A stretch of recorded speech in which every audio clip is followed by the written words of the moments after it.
வணக்கம். 30 அடி உயரமான சுவாமி விவேகானந்தரின் திருவுருவ சிலையுடன் சுவாமி விவேகானந்தர் இல்லம் நிறுவப்பட்டுள்ளது. இப்பூங்காவிற்கு வரும் மக்களின் வழிபாட்டிற்காக இங்கு பகவான் ஸ்ரீ ராமகிருஷ்ணர், தூய அன்னை ஸ்ரீ சாரதா தேவி மற்றும் சுவாமி விவேகானந்தர் ஆகியோரின் தெய்வ திருமூவரின் படங்கள் பிரதானமாக வைக்கப்பட்டுள்ளது. அத்தோடு பகவான் ஸ்ரீ ராமகிருஷ்ணரின் 16 சீடர்களின் நேரடி படங்கள் வைக்கப்பட்டதோடு ஸ்ரீராமர், புத்தர், இயேசுநாதர் ஆகியோரின் படங்களும் வைக்கப்பட்டுள்ளது.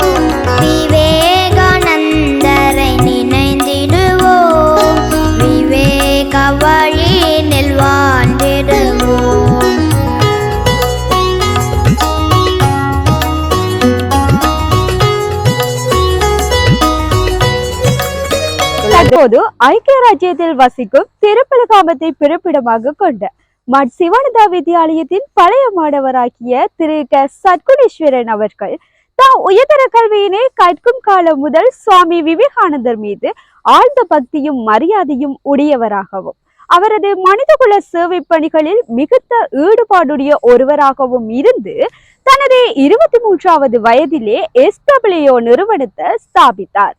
அதன் பின்னர் திருப்பலகாமம், வாகரை ஆகிய இடங்கள்ல திலகவதியார் மகளிர் இல்லங்களை ஸ்தாபித்தார். அதனைத் தொடர்ந்து மட்டக்களப்பு புதுக்குடியிருப்பு விவேகானந்தா தொழில்நுட்பவியல் கல்லூரியினையும் ஸ்தாபித்தார். தொடர்ந்து முல்லைத்தீவில் அன்னை ஸ்ரீ சாரதா நிலையத்தினையும் ஸ்தாபித்தார். அத்தோடு தனது உள்ளத்தில் உதயமான முழு மக்களையுமே கவர்ந்து கொண்டிருக்கின்ற மட்டக்களப்பின் மணிமகுடமாக விளங்குகின்ற விவேகானந்த பூங்காவினை தானே திட்டமிட்டு ஸ்தாபித்துள்ளார். இப்பூங்காவானது கடந்த 2024ஆம் ஆண்டு ஆகஸ்ட் மாதம் 25ஆம் தேதி ராமகிருஷ்ண சுவாமிஜிகளால் திறந்து வைக்கப்பட்டது. இப்பூங்கா மூலமாக சுவாமி விவேகானந்தருடைய மனிதநேய சிந்தனைகள் காலம் காலமாக நமது இளைய சமுதாயத்தை போய் சேர வேண்டும் என்பது அவருடைய உண்மையான கனவு. அதற்கு என்ன காரணம் என்றால், வாழ்வில் தான் இத்தனை நல்ல விடயங்களை சாதிப்பதற்கு சுவாமி விவேகானந்தருடைய சிந்தனைகளே காரணமாக இருக்கின்றது என்பதனால் அவரது இந்த நல்ல நோக்கம் ஒருபோதும் வீண் போகாது என நம்புவதோடு அவரது நல்ல உன்னதமான பணிக்கா நன்கொடைகளை வழங்கிய அனைவருக்கும் இப்பதிவில் நன்றி கூற கடமைப்பட்டுள்ளோம். ஸ்ரீ ராமகிருஷ்ண மடத்திலிருந்து முன்னாள் கொழும்பு ராமகிருஷ்ண மிஷன் தலைவர் ஸ்ரீமத் சுவாமி ஆத்மகனானந்த ஜி மகராஜ் அவர்கள் விவேகானந்த பூங்காவின் 1வது ஆண்டு தினத்தை முன்னிட்டு வெளிவரும் வீடியோவிற்கு வழங்கிய செய்தியினை நீங்கள் தற்போது கேட்கலாம். ஓம் ஸ்தாபகாய ச தர்மஸ்ய சர்வதர்மஸ்வரூபிணே அவதார வரிஷ்டாய ராமகிருஷ்ணாய தே நமஹ. ஜனனீம் சாரதாம் தேவீம் ராமகிருஷ்ணம் ஜெகத்குரும் பாதபத்மே தயோ ஸ்ருத்வா பிரணமாமி முहुर्मुहुः. நம ஸ்ரீ யதிராஜாய விவேகானந்த சூரயே சச்சித் சுகஸ்வரூபாய சுவாமினே தாபஹாரிணே. அனைவருக்கும் வணக்கம். சமீபத்திலே இலங்கையிலே மட்டக்களப்பு பகுதியிலே விவேகானந்தர் பூங்கா ஒன்று அமைக்கப்பட்டுள்ளதை நீங்கள் எல்லாரும் அறிவீர்கள். லண்டனிலே வாழக்கூடிய சதுனேஸ்வரன் அவர்களுடைய பெரு முயற்சியினால இந்த பூங்கா உருவாக்கப்பட்டிருக்கிறது. நான் நினைக்கிறேன், உலகிலேயே முதல் முறையாக சுவாமி விவேகானந்தருடைய பெயரில் இப்படி ஒரு பூங்கா அமைக்கப்பட்டிருக்கிறது என்பது ஒரு பாராட்டத்தக்க ஒரு விடயம்.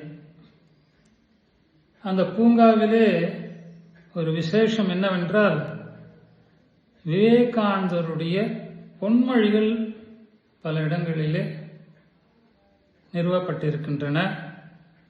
அந்த பூங்காவிற்கு வரக்கூடிய பொதுமக்கள் அந்த பொன்மொழிகளை வாசிப்பார்கள். அந்த பொன்மொழிகள் அவருடைய மனதிலே ஒரு நல்ல விளைவை ஏற்படுத்தும் என்பதிலே ஐயமில்லை. நமக்கெல்லாம் தெரியும், சுவாமி விவேகானந்தர் சமீப காலத்தில் தோன்றிய ஒரு மகா புருஷர். இந்திய வரலாற்றில் மட்டுமல்லாமல் உலக வரலாற்றிலேயே ஒரு திருப்புமுனையை ஏற்படுத்தியவர் அவர். சமய வரலாற்று, குறிப்பாக சமய வரலாற்றிலே ஒரு திருப்புமுனையை ஏற்படுத்தியவர். சமயங்களுக்கிடையே ஒரு இணக்கப்பாட்டை கொண்டு வருவதற்கான முயற்சியில் ஈடுபட்டவர். இது அவருடைய புதிய கருத்து அல்ல. சனாதன தர்மம் என்று சொல்லக்கூடிய இந்து தர்மத்தினுடைய ஒரு முக்கியமான ஒரு செய்தி மதங்களுக்கிடையே இருக்கக்கூடிய இணக்கப்பாடு. மக்களை மக்களாக பார்க்காது தெய்வமாக பார்த்து அவர்களுக்கு செய்யக்கூடிய சேவை என்பது ஒரு உயர்ந்த வழிபாடு என்ற கருத்தும் சுவாமி விவேகானந்தர் சமீப காலத்திலே மக்களிடையே நிலைநிறுத்தப்பட்டது. இன்றைய நவீன விஞ்ஞான யுகத்திலே மக்களுடைய வாழ்க்கை பல விதங்களிலே எல்லா துறைகளிலும் வளர்ச்சி பெற்று வருகின்றது. இந்த காலப்பகுதியிலே மக்கள் தங்களுடைய ஒற்றுமையை, ஒரு இணக்கப்பாட்டை, சகோதரத்துவத்தை, நட்புணர்வை வளர்த்து கொள்ள வேண்டும் என்பதிலே ஐயமில்லை.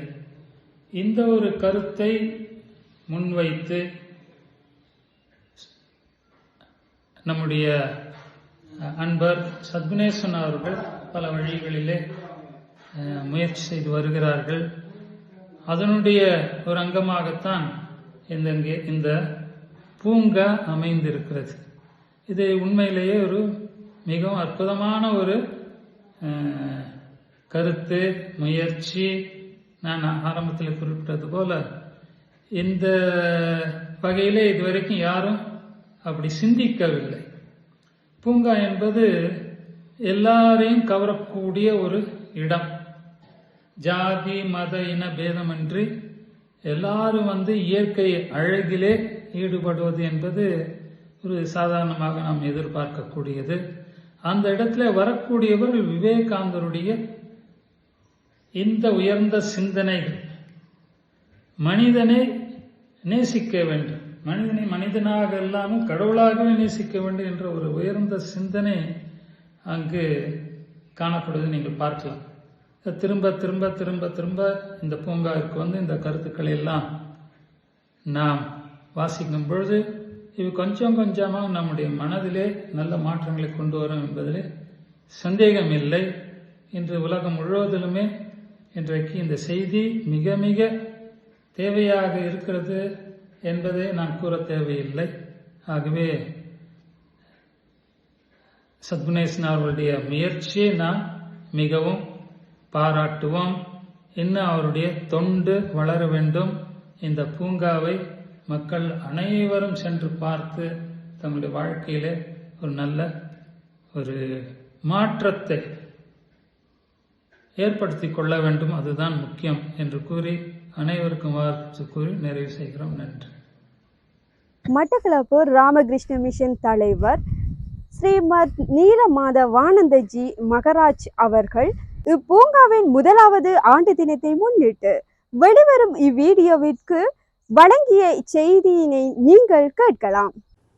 ஓம் நமஸ்ரீ யதிராஜாய விவேகானந்த சூரயே சச்சித் சுகஸ்வரூபாய சுவாமினே தாபஹாரினே. சுவாமி விவேகானந்தர் இலங்கைக்கு விஜயம் செய்து ஏறக்குறைய 128 ஆண்டுகளை நாம் கடந்திருக்கின்றோம். அந்த வகையிலே சுவாமி விவேகானந்தருடைய கருத்துக்கள் இலங்கை முழுவதும் சிறந்த முறையிலே பரப்பப்பட்டு வருகின்றன. சுவாமி விவேகானந்தர் இந்த நாட்டிற்கு ஒரு பெரும் கொடையாக அவதரித்தவர். நல்லொழுக்கத்தை பற்றி சுவாமி விவேகானந்தர் கூறுகின்ற ஒரு வார்த்தை இங்கே நினைத்து பார்க்க வேண்டிய ஒன்று. சமுதாயத்திற்கு பயந்தோ கர்ம வினைகளுக்கு பயந்தோ ஒருவன் நல்லொழுக்கத்தை பற்றி சிந்தியாமல் தான் சுதந்திரனாகுவதற்காகவும் சமுதாய மேம்பாட்டிற்காகவும் அதற்கு மேலாக பயமற்றவனாகவும் தூய்மை உள்ளவனாகவும் மாற வேண்டும். இவற்றையே நல்லொழுக்கம் என்று சுவாமி விவேகானந்தர் வரையறை செய்கின்றார். மதம் என்பது ஒரு மனிதனுக்குள்ளே ஏற்கனவே புதைந்திருக்கும் தெய்வீகத்தை வெளியில் கொண்டு வருவது. இது சுவாமி விவேகானந்தர் மதத்திற்கு தருகின்ற வரையறை. ஆகவே இவற்றையே நாம் மதம் என்கின்றோம். நம்மை தெய்வ நிலைக்கு உயர்த்துகின்ற அந்த செயற்பாடே பக்தி. ஆகவே இறைவனை ஒரு கோவிலில் மாத்திரம் காணாமல் அந்த இறைவனை எல்லா உயிர்களிலும் நாம் காணத் தொடங்குகின்ற பொழுது நாம் இறைவனை சிறந்த முறையிலே உபாசனை செய்கிறவர்களாக மாறுகின்றோம். இத்தகைய சிறந்த கருத்துக்களுக்கு சுவாமி விவேகானந்தரே காரணக்கருத்தாக இருக்கின்றார்.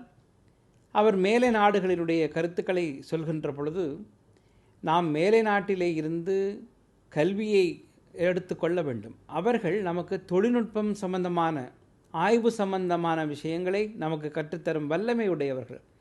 ஆனால் நாமும் அவர்களுக்கு கற்றுத்தர வேண்டியவர்கள். ஏனென்றால் நம்மிடத்திலே மிக உயர்ந்த சாஸ்திரங்களும் மிக உயர்ந்த பண்பாடும் மிக உயர்ந்த கலாச்சாரமும் மிக உயர்ந்த மத கோட்பாடுகளும் யோக கலைகளும் நம்மிடத்திலே இருக்கின்றன. நாம் அவர்களுக்கு ஆசிரியர்களாக மாறி கற்பிக்க வேண்டியவர்கள் என்பதிலே நாம் தெளிவாக இருக்க வேண்டும். ஆகவே சுவாமி விவேகானந்தர் கிழக்கும் மேற்கும் என்கின்ற தமது சொற்பொழிவிலே இது பற்றி மிகவும் சிறப்பான முறையிலே உரையாடுகின்றார். இத்தகைய விவேகானந்தருடைய சிறந்த ஆளுமை மிக்க கருத்துக்கள், சமுதாயத்தை மேம்படுத்தக்கூடிய கருத்துக்கள், இளைஞர்களை உற்சாகப்படுத்தி உத்வேகம் தரக்கூடிய இந்த கருத்துக்கள் இளைஞர்களிடம் சென்று சேருவது மிகவும் முக்கியமான அத்தியாவசியமான ஒன்றாகும்.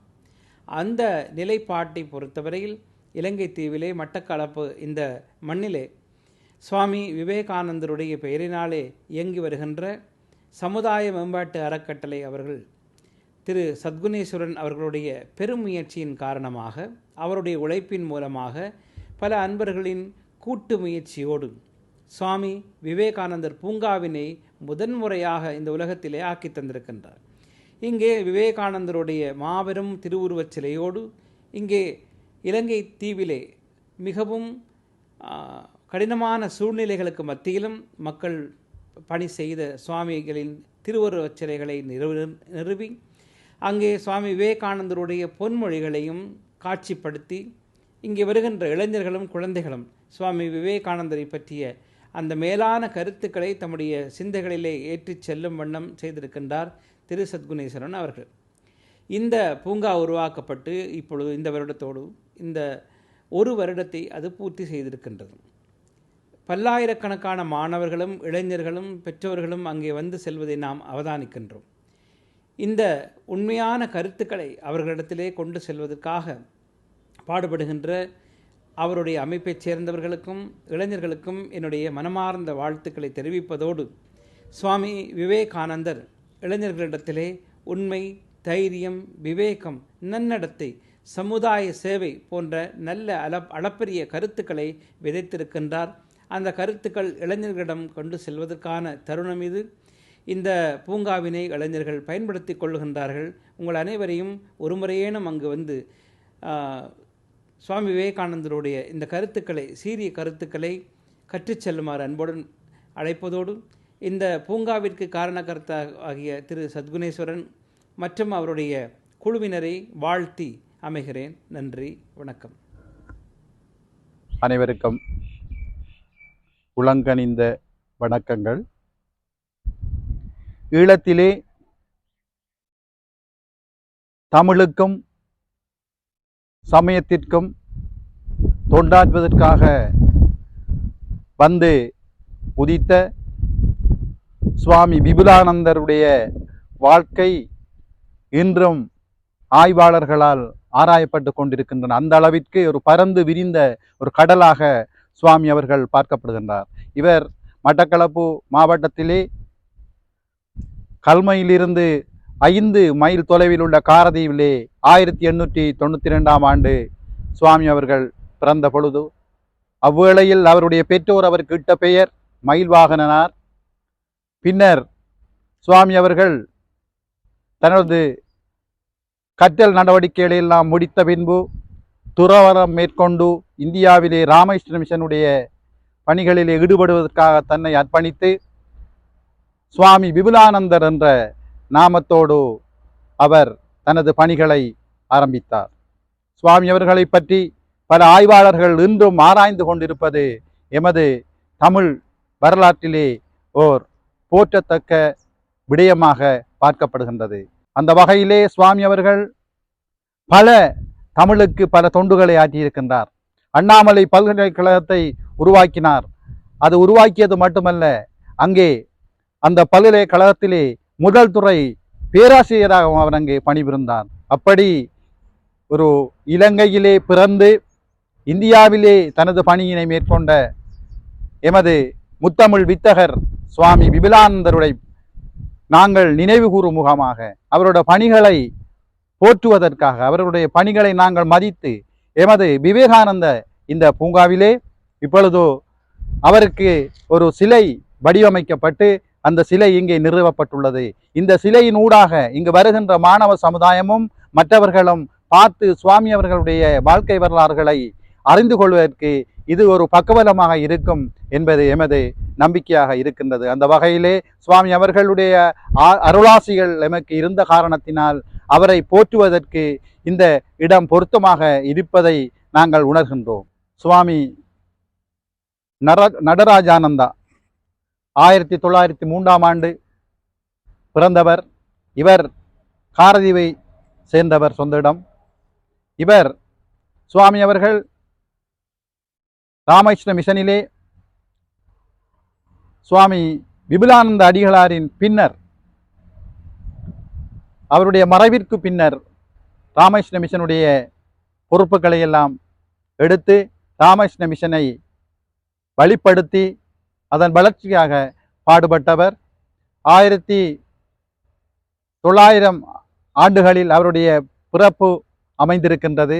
அவருடைய காலத்திலே அவருடைய பணிக்காலத்திலே தான் ஆனைப்பந்தி மகளிர் இல்லம் உருவாக்கப்பட்டது. சுவாமி ஜீவனானந்தஜி மகாராஜ் அவர்களை துறவற வாழ்க்கைக்கு சுவாமி அவர்கள்தான் அனுப்பி இந்தியாவிற்கு அவரை ஒரு துறவியாக மீண்டும் இங்கு பணிபுரிவதற்கு வாய்ப்புகளை அளித்தவர். சுவாமி அவர்கள் 1967 ஆண்டு இந்த பூவுலக வாழ்வை விட்டு துறந்தார்.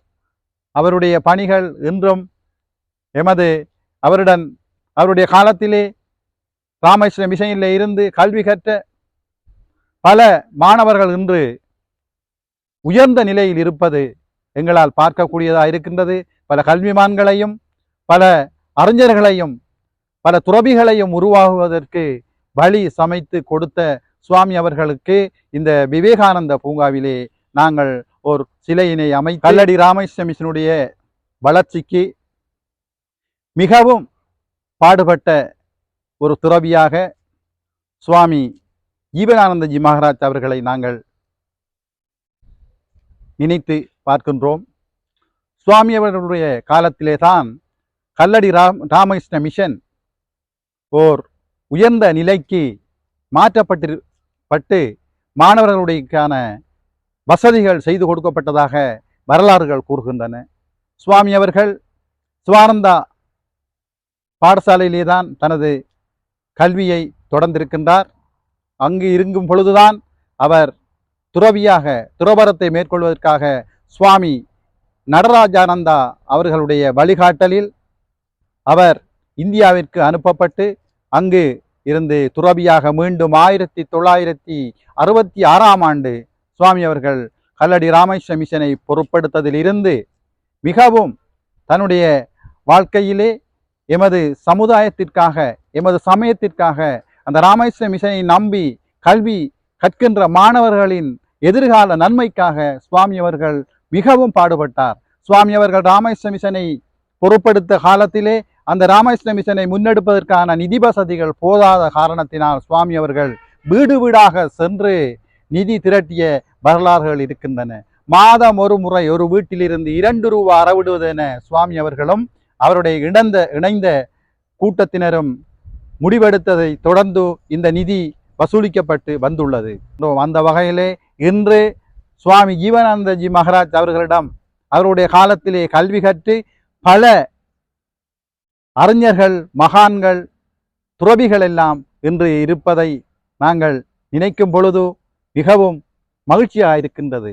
குறிப்பாக இந்த எமது சமூக நலன்புரி அமைப்பானது முதலாவதாக பழுகாமத்திலே திலகவதியார் இல்லத்தை தொடங்குவதற்கு திருவாளர் சத்குணேஸ்வரன் அவர்களுடைய தலைமையிலே நிதி வசூலிக்கின்ற பணி ஈடுபட்டு செல்லும் பொழுது இரவானதும் அவர்கள் ராமகிருஷ்ண மிஷன் கல்லடியிலே தங்கி அங்கிருந்து மீண்டும் தங்களது பணிகளை தொடர்வார்கள். அந்த வகையிலே சுவாமி அவர்கள் அதற்கு அந்த நிதி வசூலிக்க புறப்பட்டு வருகின்ற அந்த குலாத்தினருக்கு உதவிகள் புரிந்துள்ளதாக ஸ்தாபகர் அவர்கள் என்னிடம் பல தடவைகள் கூறியிருக்கின்றார். அந்த அளவிற்கு சுவாமி அவர்கள் இந்த உருவாக்குவதற்கு தன்னாலான அனைத்து உதவிகளையும் செய்திருக்கின்றார். அந்த வகையிலே இன்று சுவாமி அவர்கள் எமது விவேகானந்த பூங்காவிலே அவருடைய பணிகளையும் அவரால் உருவாக்கப்பட்ட செயற்பாடுகளையும் மீள நாங்கள் நினைந்து கொள்வதற்காக சுவாமி அவர்களுக்கு இங்கு ஒரு சிலை அமைக்கப்பட்டிருக்கின்றது. இந்த சிலையின் ஊடாக இங்கு வருகின்றவர்கள் சுவாமிகளை பற்றி அவர் அறிந்து கொள்வதற்கு இது ஒரு வாய்ப்பாக. வட அயர்லாந்து நாட்டிலே பிறந்த சகோதரி நிவேதிதை அவர்கள், இவருடைய இளமை பெயர் மார்க்ரெட் எலிசபெத். இவர் 1967 ஆண்டு பிறந்தவர்.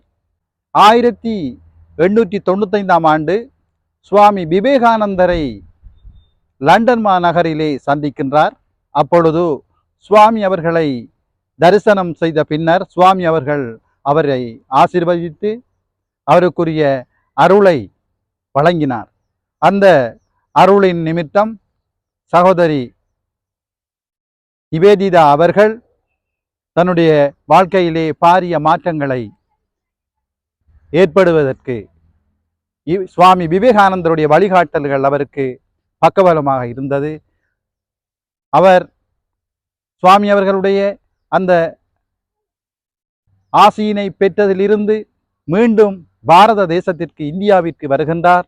அங்கு ராமகிருஷ்ண மிஷனில் இணைந்து அவர் ஒரு துறவியாக, சன்னியாசினியாக மாறுகின்றார். பாரத தேசம் அப்பொழுது பெண்கள் அடிமைகளாக மற்றவர்களால் நிந்திக்கப்பட்ட ஒரு காலம். அப்பொழுது பெண்களின் முன்னேற்றத்திற்காக, பெண்களுடைய வளர்ச்சிக்காக அந்த பணிகளை செய்யுமாறு சுவாமி அவர்கள் சகோதரி நிவேதிதா அவர்களிடம் பணித்திருந்தார். அந்த வகையிலே அவர்கள் அவருடைய வாழும் காலத்திலே மிகவும் பெண்களின் விடுதலைக்காக, பெண்களுடைய வளர்ச்சிக்காக பாரத தேசமெங்கும் பல நல்ல பணிகளை செய்து பெண்களுடைய வாழ்க்கையிலே ஒரு மாற்றத்தினை ஏற்படுத்தினார். அந்த வகையிலே இன்று சகோதரி நிவேதிதா மார்க்ரெட் எலிசபெத் என்ற பெயருடைய நிவேதிதா இன்று எமது விவேகானந்த பூங்காவிலே அவருக்கென்று ஒரு தனியான சிலையினை வைத்து பிற்கால சமுதாயம், மாணவ சமுதாயம் அவருடைய வரலாறுகளை அறிந்து கொள்ள வேண்டும், அதனூடாக அவர்கள் சிறந்த ஒரு அறிவினை பெற வேண்டும் என்ற நல் நோக்கத்திற்காக எமது விவேகானந்த பூங்காவிலே இந்த சிலை இங்கு நிறுவப்பட்டுள்ளது. சுவாமி அஜிராத்மானந்தா இல்லம், இது முதலாவது இல்லம். உள்ளே அவருடைய புகைப்படம் வைக்கப்பட்டிருக்கிறது. இது சுவாமி ஜீவானந்தா இல்லம். உள்ளே அவருடைய புகைப்படம் வைக்கப்பட்டுள்ளது பிரதானமானமாக. இது இரண்டாவது இல்லம். சுவாமி விபுலானந்தா இல்லம், உள்ளே சுவாமிகளுடைய படம் வைக்கப்பட்டிருக்கின்றது. இது மூன்றாவது இல்லம். இது சுவாமி நடராஜானந்தா இல்லம். இங்கே சுவாமி நடராஜானந்தா அவர்களுடைய படம் வைக்கப்பட்டிருக்கின்றது. இது நான்காவது இல்லம். இது சுவாமி பிரேமானந்தா இல்லம். இங்கே சுவாமிகளுடைய படம் பிரதானமானதாக வைக்கப்பட்டிருக்கின்றது. இது ஐந்தாவது இல்லம். சுவாமி சிவானந்தா இல்லம். இங்கே சுவாமிகளுடைய படம் பிரதானமானதாக வைக்கப்பட்டிருக்கின்றது. இது 6வது இல்லம். இது சுவாமி துரியானந்தா இல்லம். இங்கே சுவாமிகளுடைய படம் பிரதானமானதாக வைக்கப்பட்டிருக்கின்றது. இது 7வது இல்லம். இது ராமகிருஷ்ணானந்தா இல்லம். இங்கே சுவாமிகளுடைய படம் பிரதானமாக வைக்கப்பட்டிருக்கின்றது. இது 8வது இல்லம். இது சுவாமி பிரம்மானந்தா இல்லம். இது 9வது இல்லம். இங்கே சுவாமிகளுடைய படம் பிரதானமானதாக வைக்கப்பட்டிருக்கின்றது. இது சுவாமி சுபோதானந்தா இல்லம். இங்கே சுவாமிகளுடைய படம் பிரதானமானதாக வைக்கப்பட்டிருக்கிறது. இது 10வது இல்லம்.